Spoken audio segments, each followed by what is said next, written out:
Hi, everybody, and welcome to tonight's webinar. My name is Todd Scholl. I am the lead learner at the Center for Educator Wellness and Learning, a center that we created through the South Carolina Education Association over the past year. And it has been an honor to do that work. I'm so excited. And we are coming to you through a new app tonight. Normally we broadcast through Zoom, but we're using StreamYard tonight. And what's cool about StreamYard is that if you are watching, you can comment, and when you comment, I can bring those comments into the live stream. So if you would like to do that, feel free to just say hello if you'd like to, just to sort of test that out.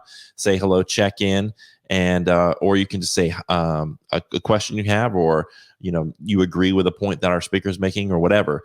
Tonight, we have the honor and pleasure to bring in Lisa Parisi, who is an award-winning teacher who has worked with children for over 40 years. She's the co-author of Making Connections with Blogging, a member of the Discovery Educator Network, a Google innovator, and a Global Teacher Prize finalist and ambassador to the Varkey Foundation. She presently supervises student teachers for Western Carolina University in North Carolina, and I love that part of the part of North Carolina. It's a beautiful, beautiful. I think it's Cullowhee, North Carolina. Beautiful, just west of Asheville. An amazingly beautiful, beautiful area. But without further ado, let's bring in Lisa. How are you doing tonight, Lisa? I'm doing fine. It's a beautiful night. It was raining today, but the sun is shining and it's beautiful in the mountains. Well, I need an invitation. I'll be happy to come up and speak at Western Carolina with your student interns. I love any excuse I have to get up to that part of the country. It's beautiful.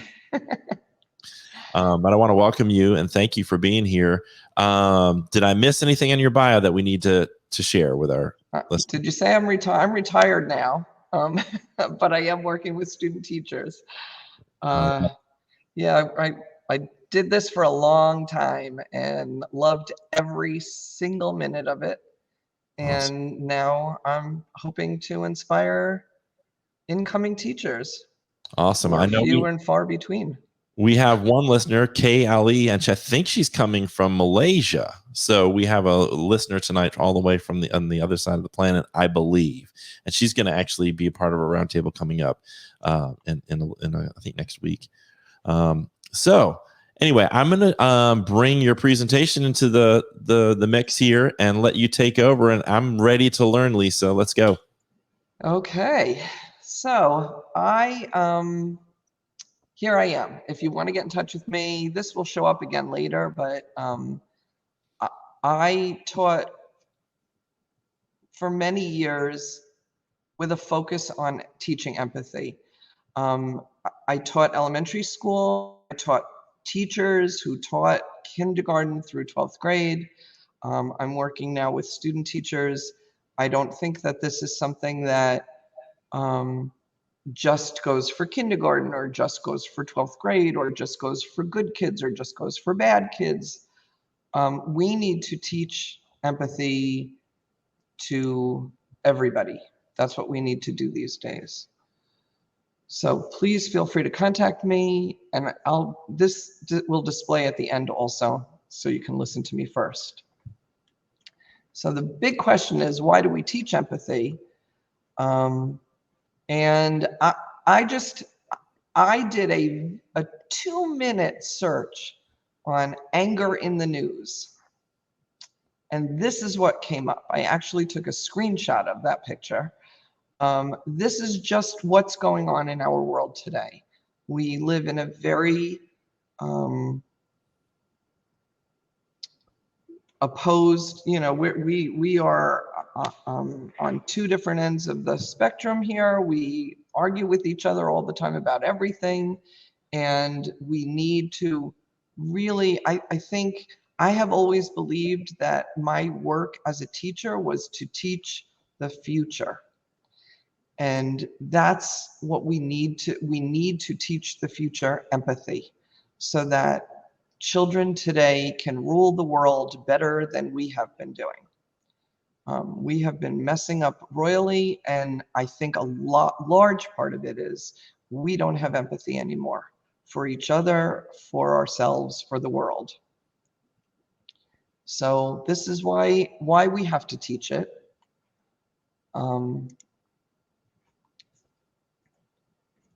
And I just want to talk a little bit about empathy before we start talking about how. I'm a huge universal design for learning person. If you have never heard of universal design for learning, please look for it. Look into it. CAS.org is a great place to start. What I like about universal design for learning is it basically says to every child in your classroom, I care about you, I care about how you learn, and I want to make the learning good for you. I want you to be able to learn in this classroom the same way other people can learn in this classroom. There's this picture that we've all seen that has floated around Facebook forever, the difference between equal and fair. Equality means everyone gets exactly the same thing. And fair means everyone gets what they need. And in my classroom, things were fair. They weren't equal. There were children who were allowed to use fidget toys and children who weren't. And there were children who were allowed to stand while they were working and children who had to sit while they were working. And there were children who were allowed to be on the floor while they were working, and children who were allowed to use computers and other children who used paper, and some children used their phones, and some children, you know, used a recorder and recorded everything on audio, in an audio file. What was equal were my expectations for everybody. I had the same expectations for every child in my classroom. I expected every child in my classroom to make progress, to make at least a year's worth of progress in a year's time, but I expected them all to make progress. And they couldn't all do that if I gave them all the same curriculum, because the curriculum is designed for one type of learner, and it's designed for an average student. And that's every curriculum everywhere. And there are many curriculums who they give you, here's something for an accelerated learner, and here's something for a remedial learner. But it wasn't, giving out another ditto, I don't know if we call them dittos anymore, worksheets, giving out a worksheet to a child who's already struggling and saying, here you go, or you know what, you're not smart enough for this worksheet, here's one for you. Or you're too smart for this lesson, but I'm going to make you do it anyway, but here's a different worksheet for you to use while we're doing it. All of that just doesn't make any sense whatsoever. And universal design for learning gives us a way to make the classroom fair for everybody, so that they can all meet the same expectations and nobody has to feel dumb or too smart or bored or not being able to pay attention or whatever it is that they're feeling. So look into UDL as soon as you figure out you have to teach empathy. So the next slide came from a conversation I was having with somebody about, I actually had a conversation with someone who said you don't have to teach empathy, that the children need to learn to be kind. They're too young to learn to be empathetic. There is a huge, vast difference between kindness and empathy. We teach children to be kind from the time they walk into a classroom. Don't do that to your neighbor. He doesn't like it. Don't do that to, we don't talk in that kind of voice in the school. You have to use a quiet voice in the school. That's how we be kind. Or help your neighbor find their crayons because they can't find them, and that will be kind for you. And I put this slide up because I know we're talking to mostly South Carolina people right now, and I'm from North Carolina. Well, I'm in North Carolina right now. I'm originally from New York, but I'm in North Carolina right now. And this phrase, bless their heart, bless your heart, Hmm. is a big Southern phrase. It shows up all the time, and it's really not nice. It sounds kind. Oh, bless your heart. You can be kind without being empathetic. Kindness is not empathy. Kindness is, I'm going to give you something. I hope I get something in return, but I'm going to give you, here's some food for you from the food bank. Here's some shoes for you to put on your feet. Here's a book bag for you. That was a post I saw on Facebook about a community that was hosting a school supplies collection for people who needed it, and it was from a church.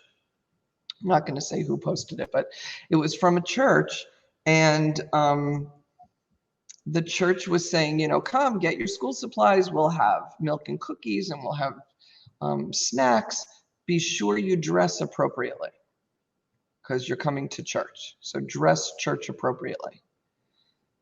It was a very kind thing they were doing. It wasn't very empathetic because they didn't have empathy for the people who would be coming who need school supplies given to them by a church, who probably don't have dress clothes to put on so they could go get those school supplies because they can't afford the dress clothes. If they could afford dress clothes, they could probably afford the notebook and the book bag that they needed for school.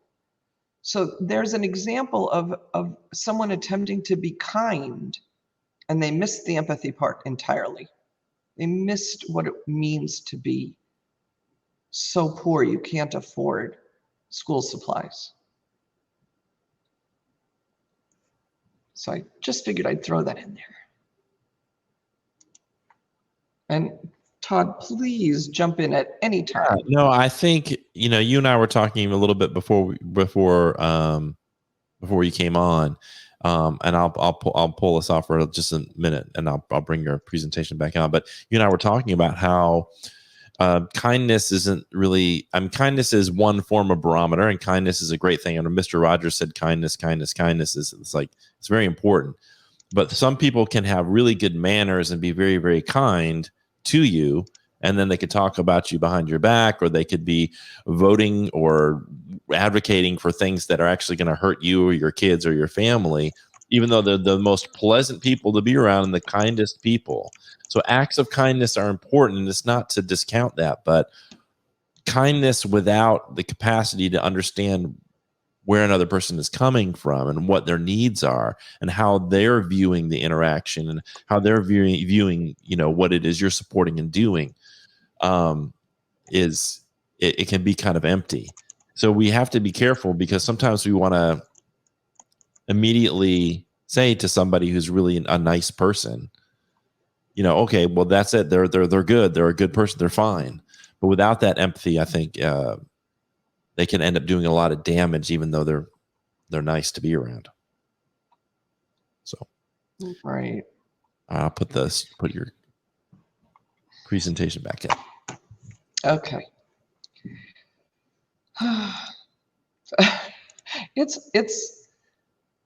It's hard to really, it really is hard to understand the difference. But let's get into teaching empathy. Steps to teaching empathy. Model, model, model, model. If you are not empathetic, your children will not learn to be empathetic. Your students will not learn to be empathetic.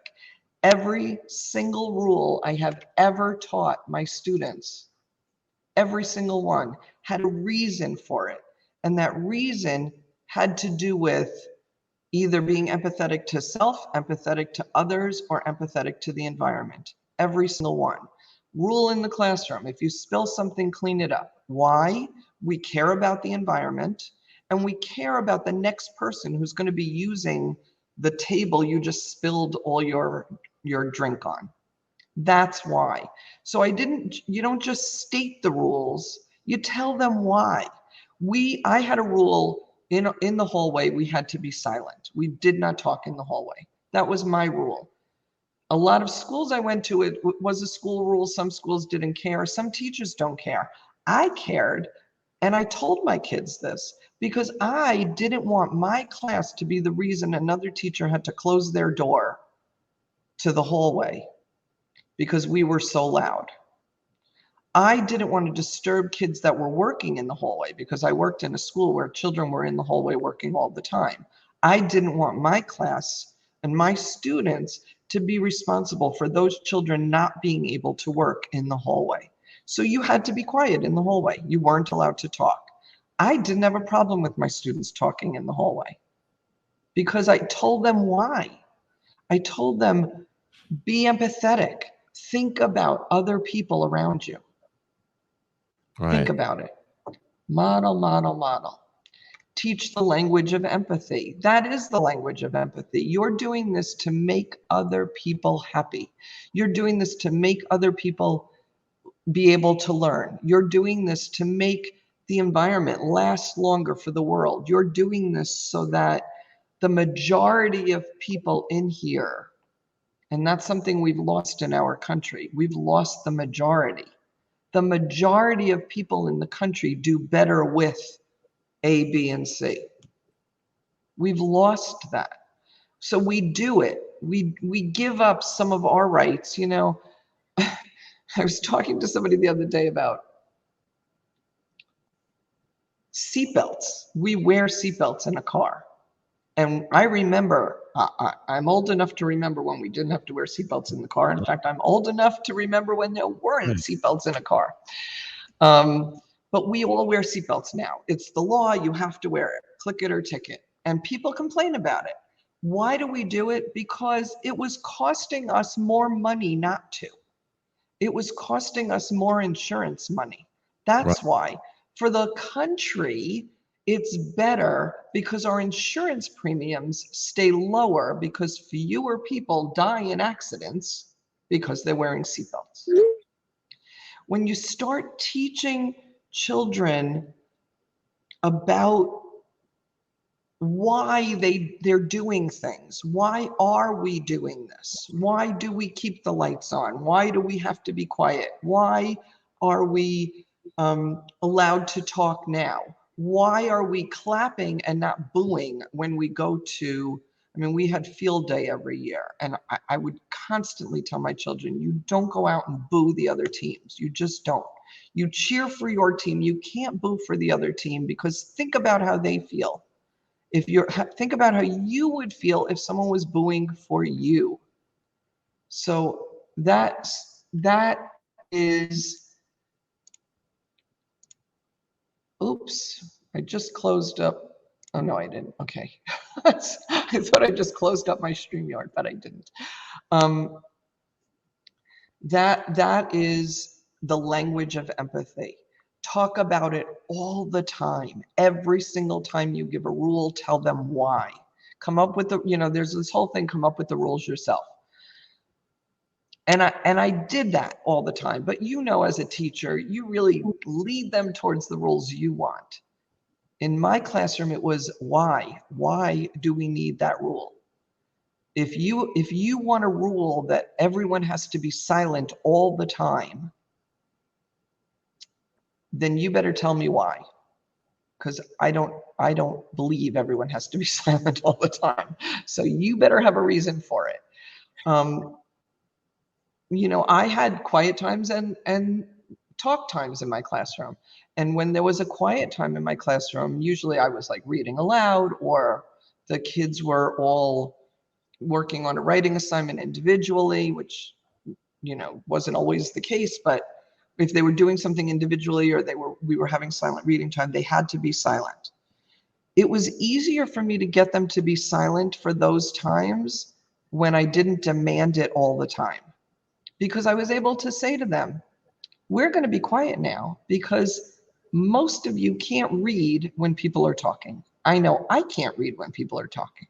So I need you to be quiet so I can read, because I want to read right now. And they go, oh, okay. Later on you could talk. Right now you can't.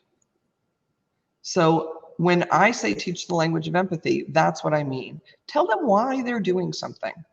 Why can't you use 27 pieces of paper to get the color right on your crayon? I mean, you can't. You can't draw a little mark and throw the paper away. Why? Because this world belongs to all of us. And we're killing trees and we're using up trees that we need to breathe. I want to be able to breathe. So think about everyone else when you're making decisions. Be consistent. That's a rule for everything. And it's a rule for teaching empathy. Be consistent. Don't let anything go by. We've all been teachers in a classroom where a kid makes a little snide remark to someone else and we're like, oh, I'm going to pretend I didn't hear that because I've got a curriculum to keep going on with. So it was a quiet little remark. I'm going to ignore it and hopefully it'll never happen again. But the reality is it will happen again and again and again and again. Don't let anything go by. I would stop a lesson in mid-sentence if I heard someone say something that wasn't empathetic. I would stop it in mid-sentence and say, we do not speak that way to each other. Why don't we? And I'd throw it back on them. Why can you not laugh when someone makes a mistake in class? Unless it's done as a joke. I mean, there were plenty of times when we would be trying to figure out a problem and we'd all be messing up the problem and everyone would be throwing answers out and we'd be laughing about it. That's very different than asking someone to read aloud and they make a mistake with a word and everyone laughs at it. Why can't you do that? Because imagine if that was you. Think about the time when you make a mistake in class. Do you want everyone laughing at you? How horrible would that be? Wouldn't it be better instead to help them with the word? Right. Yeah, this gets to the core of, I think what we miss sometimes is explaining why rules exist. And empathy is a lot of it. A lot of rules exist because you're showing consideration to another person for whatever reason. And when we fail to do that and we just have the rule without the explanation of why and connecting it to this consideration of others, I think we're missing something. Betsy, who is watching, I don't know Betsy, but welcome, Betsy. She says empathy is imperative and everyone deserves to have a voice. Welcome and thank you for watching tonight, Betsy. I just want to ask you, if I put this StreamYard link in, will other people be able to come into StreamYard? They would, yes. So if you wanted to bring somebody in, we can experiment with that. If it's somebody you know and trust, we can. Well, I'm actually just gonna post on Facebook that this is where I am. Yeah, sure. Now, yeah, and we can bring them on, or they can just come and stay in the green room and listen. So there it is. Post. Okay. Good. We'll see if that works. Now I just have to find mine. I have too many windows open. Okay. Yeah, we forget often that we have to explain rules. We forget often. And that consistency, and I have a page to show about that too. We have to watch ourselves. Be consistent. You don't want them talking in the hallway because it's disruptive. If they talk in the hallway, you stop them. And you remind them, remember, we don't want them to have to be disturbed while we're walking down the hall. Remember, we don't laugh at each other. Can you help instead? How can you help instead? How can you? Always throw it back to the kids. How can you help? How can you show empathy? Demand empathy language. When kids are having a disagreement, they have to use I statements. I statements, there's a big movement about it and you hear about it all the time, these I statements, but what I statements do is it makes the other person hear your side of it. So if I'm having an argument with you, I can say to you, I was really hurt when you laughed at me because I said the wrong word when I was reading. And now the other person has to repeat that. I hear you say you were really mad. when you were really hurt when I laughed at you. And now they have to respond. That's empathy language. Get them to keep talking about it. Get them to say to each other, you shouldn't have laughed. Try this instead. It wasn't nice to laugh. Try this instead. And then I want to talk about CARES. CARES, I had a bulletin board up for CARES every year for 20 years. I had this in my classroom. This came from Responsive Classroom is another really great place to find. Their workshops are very, very expensive, but if you can go, I highly recommend it. But their books are phenomenal. And this comes from Responsive Classroom. These are the social skills of CARES. I taught these all the time. It was a bulletin board that was in my classroom constantly. I referred to it all the time. At the beginning of the year, we spent a day a week on each one where children looked for examples of cooperation, of assertion, responsibility, empathy, self-control. We were a class that cares. That's what we were. And we talked about it all the time. Those 5 skills led us to be a family, a very successful family every year. So very, very important. Where is this? Here it is.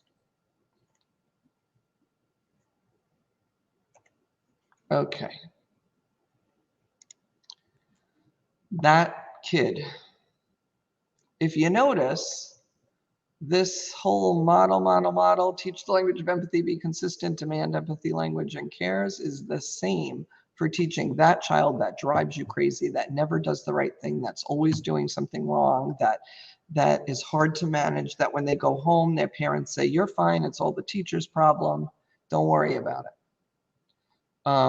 Yeah, we've all had those children. And is there, I just want to, like, is there a way I can see if anyone's in here? I can tell if they jump in, I can see them at the bottom, and then I can let them in or not. I don't see anybody yet. Oh, okay. Okay. Just checking to make sure nobody, because I know a lot of people were saying they were going to come, and I just didn't know how they're coming, like if they're watching it on Facebook or in here. They might be watching. Yeah, they might be watching it on the live stream on Facebook, right? Yeah. So we've all had that child that is so difficult to teach. I can promise you, because I was an inclusion teacher, so I had some of the worst. They learn. They really do learn empathy. I remember a child I had. He was very, very challenging. His family was very challenging. His family did not want me, what they called reprimanding him, unless I called, and then the father would come in and reprimand him if he needed to be reprimanded.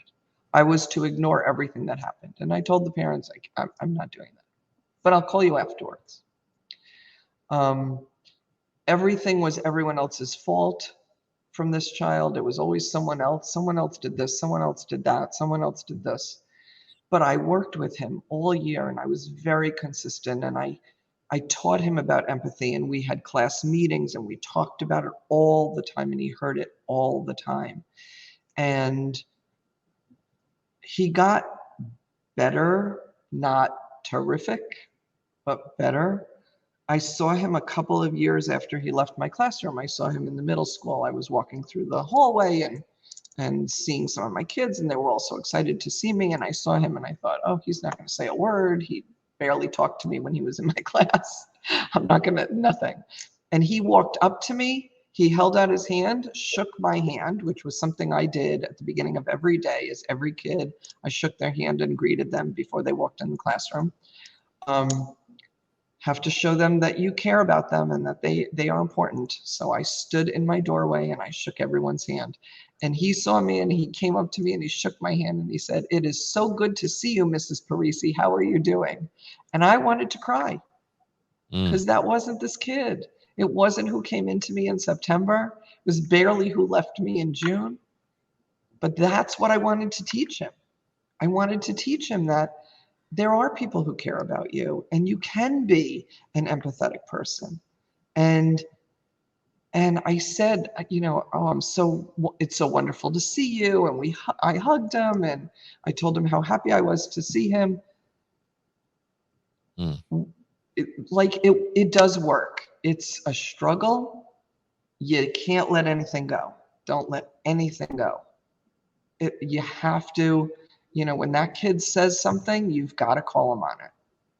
Or let the other kids call him on it. Not in a mean way, because they learn how to be empathetic, but they can call him on it and say, we don't talk like that to each other.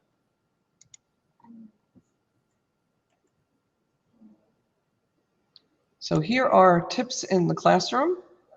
What to do to get this going. Start your year with cares. This is what I was saying before. Teach about one letter. The C is cooperation. So Monday, we're doing cooperation. Monday, I want you to find examples in the book you're reading, in the classroom, in the hallway, on TV, in the cartoon you're watching, in movies you go to see. Find your examples. Write it down. Journal it. That's your homework for tonight, too.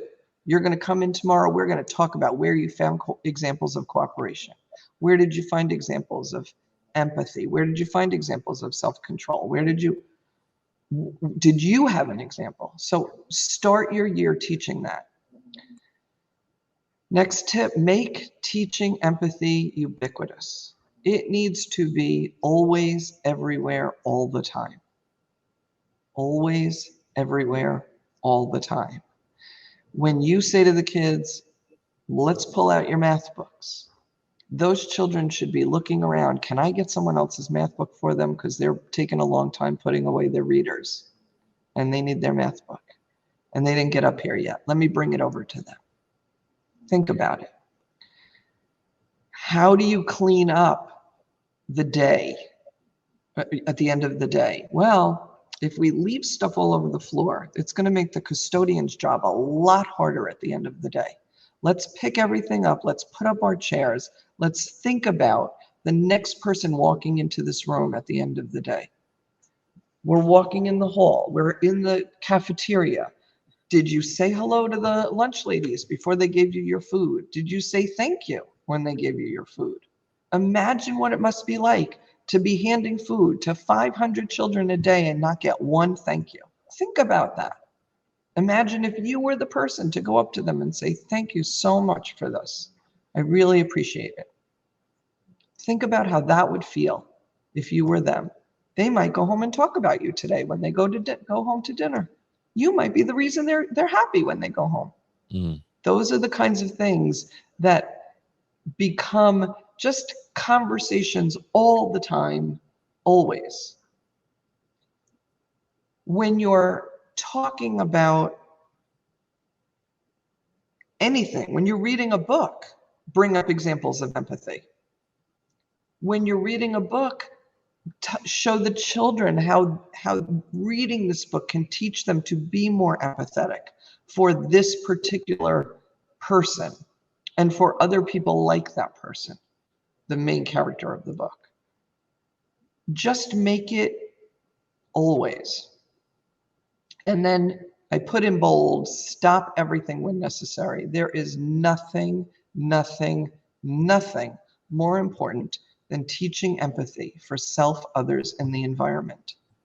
Not the test that's coming up at the end of the week, not graduating high school, not getting through kindergarten, not anything, not getting to lunch on time.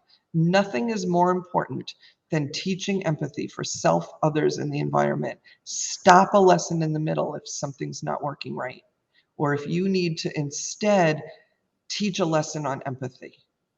Stop the lesson right in the middle. That's it. We're all getting in a circle. Everyone get into the circle. Right now, we need to talk because I just saw something happen and it did not make me happy. Let's talk about why I wasn't happy. Did anyone else see what was going on over there?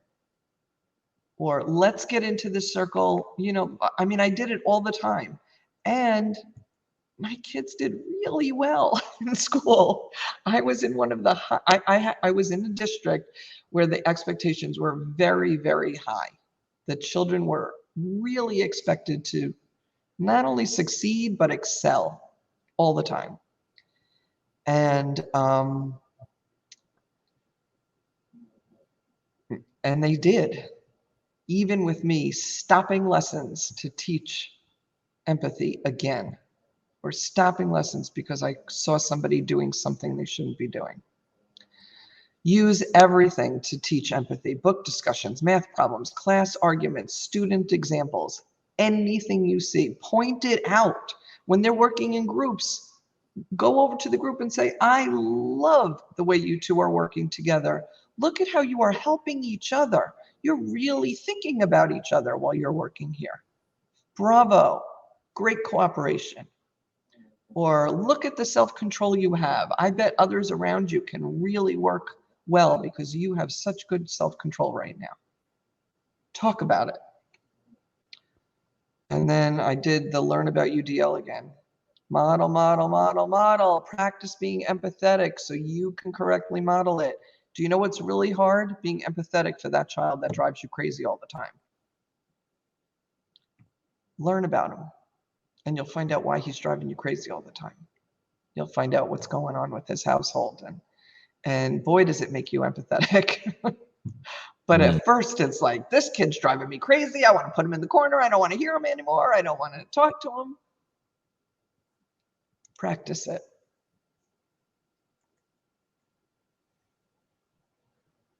So, how do you show empathy in the classroom? Think about seating. Change it accordingly. Do you need a quiet spot with friends? Would you rather work alone, or are you comfortable? Do you need extra space? Do you want to be up close to the board? I know this is really petty, but when I was a much younger teacher, if someone came to me and said, usually it was a parent. If a parent came to me and said, my child has to be in the front row because that's where they learn best, I would think to myself, well, they all learn best in the front, and I don't even want to put your kid in the front row now. Instead, I have to be empathetic. I taught myself to be empathetic. Does this child really work better up close? Then let him move to the front. The way I had my classroom set up, I had a carpet in my room, and it was right in front of the smartboard. And then the desks were behind it. So a lot of kids would come out of their desk and sit on the carpet while lessons were being taught because they wanted to be close and their desk wasn't close. So they would move, and that was okay. Let them move seating. Let them sit wherever they want, and ask them why. Why do you want to sit in a rolling chair? Oh, because I need to go back and forth from my two partners easier. Okay, here's your rolling chair. Why do you want to sit with your friend?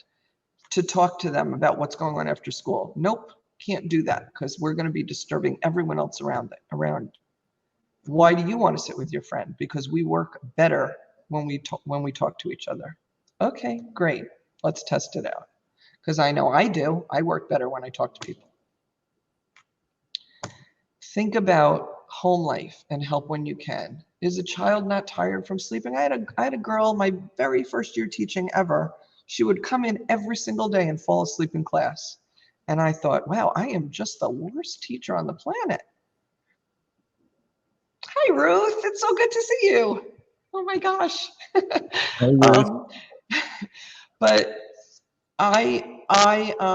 she fell asleep every single day in class, and I thought, I'm a horrible teacher. I'm putting this poor kid to sleep. And then I started asking her what was going on. I also found out she smelled all the time, and I thought, oh, why aren't they taking care of her? And then I found out her mother had died. Her father worked nights so that he could be home during the day with his kids, but she was the oldest. This was a fourth grader. She was 9, and she was the oldest. And she felt responsible for her younger siblings. So while her dad was out, she stayed up and watched the house.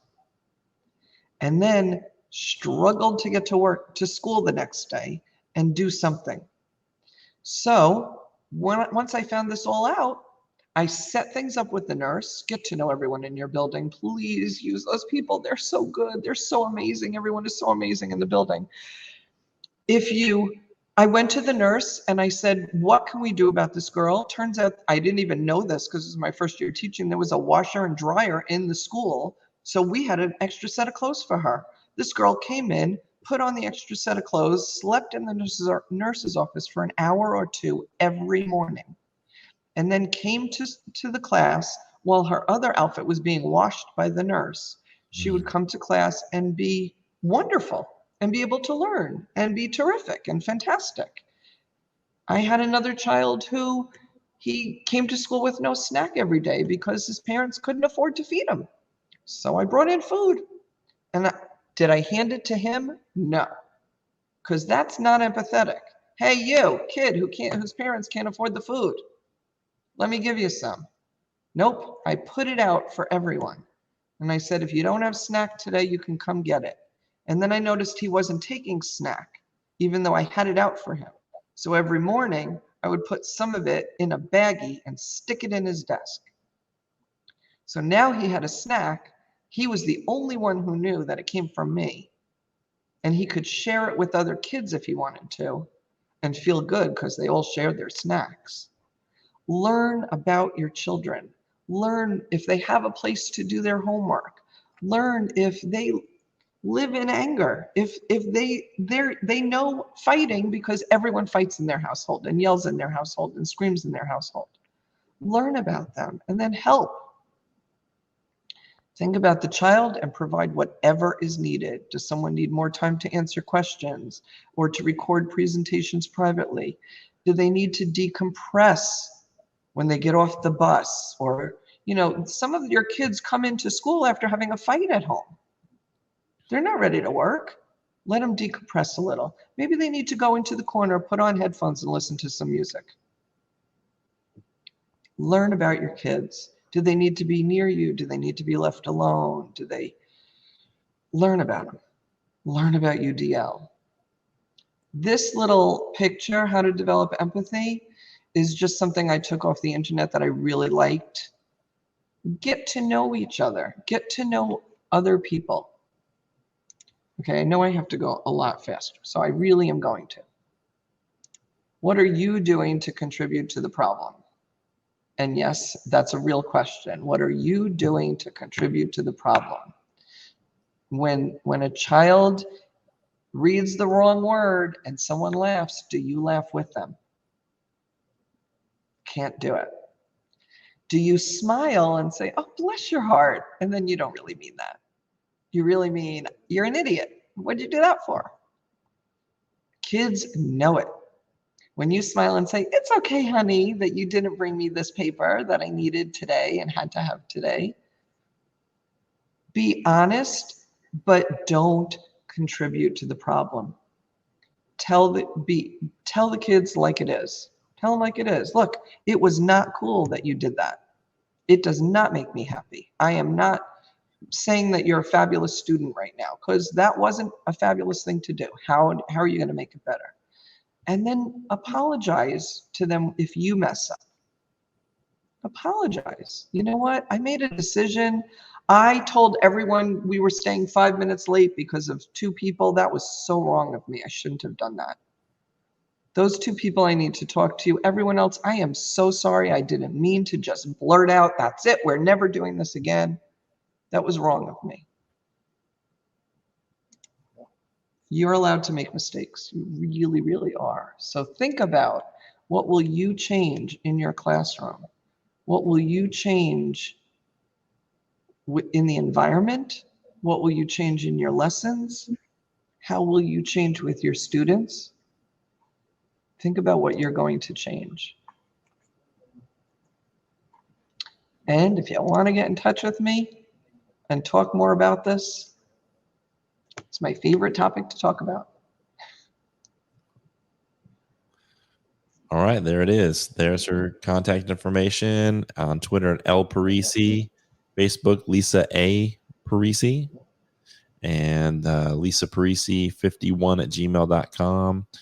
Lisa's Lingo lisaparisi.blogspot.com and lisaparisi.webnode.com. Awesome. And feel free to post those in the comments later on as well. I want to first of all say thank you. There's a lot to consider there, a lot to consider.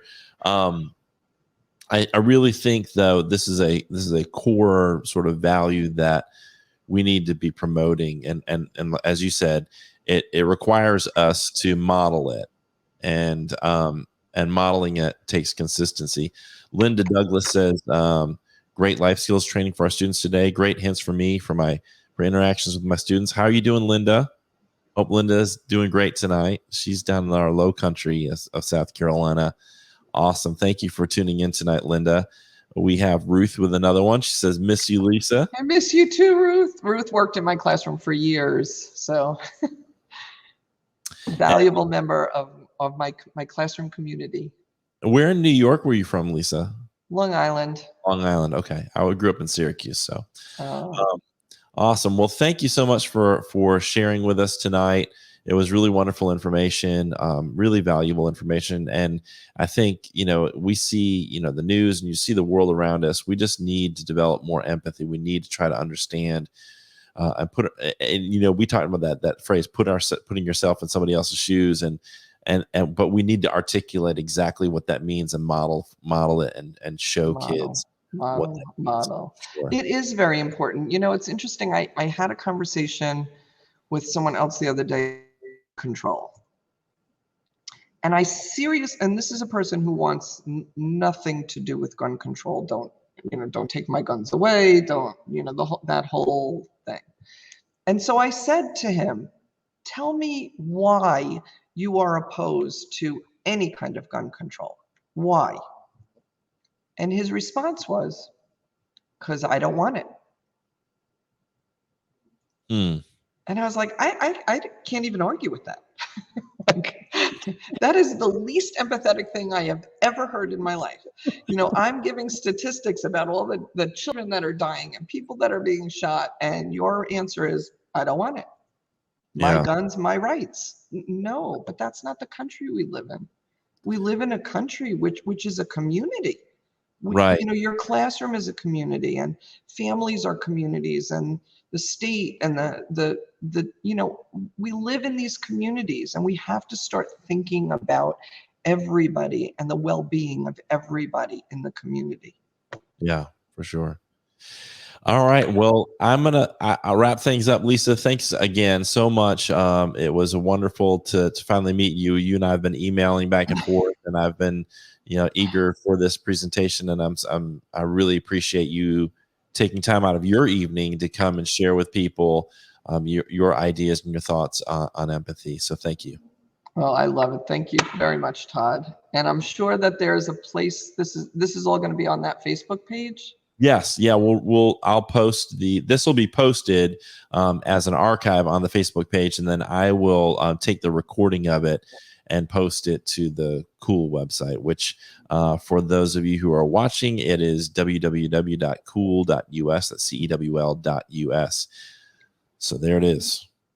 Okay. All right. Thank you, Lisa. Have a great one. Thank you. Bye. Bye. And everybody else for watching tonight, thank you for tuning in and being a part of what we're doing here at the SCEA. We are trying to build a movement. One of the ways we can build this movement is to share good ideas and spread good ideas across the state, and through the NEA, spreading great ideas across the country. You can learn more about the Center for Educator Wellness at CEWL.us. That's CEWL.us. And right now, we are in an early enrollment period, and we would love to have you as a member if you are not currently a member. And it doesn't matter if you're a bus driver, a custodian, cafeteria worker, an educator, an administrator. We are looking to build our movement, and we can only do that when we come together as one and collectively start to push back on bad narratives, advocate for the things that we need. Our education employees, our support staff, they need better wages, so we're not having to work 2, 3, 4 jobs sometimes. We need better working conditions as well. And the SCEA is leading that fight here in the state of South Carolina. But that fight is easier the more people we have standing beside us, standing alongside us as we make that fight. And you can do that by joining the SCEA. And you can see on the banner below, join the SCEA.org is the way you can do that right now. No dues would be taken until September. We'd love to have you. And once you're a part of our movement, we don't just say, okay, you're a part of our movement, that's it.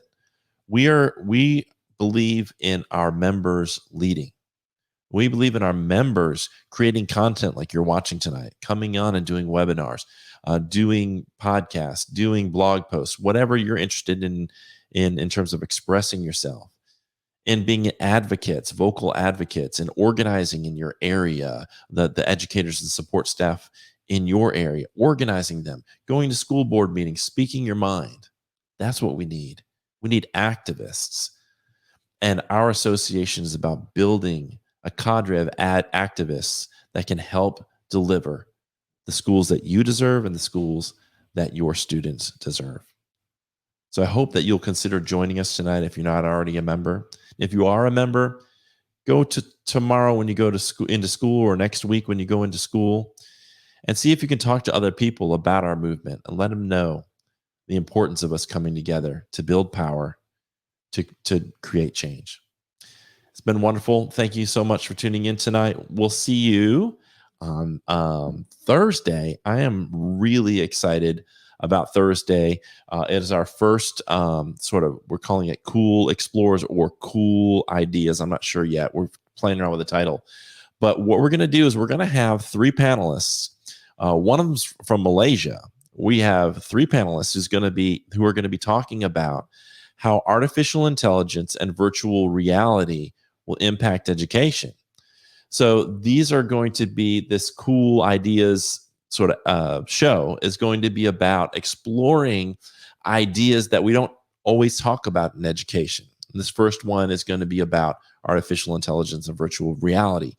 And because we're going to do it through StreamYard, you can jump on and you can post comments. So when you post comments, we can bring them into the live stream or questions.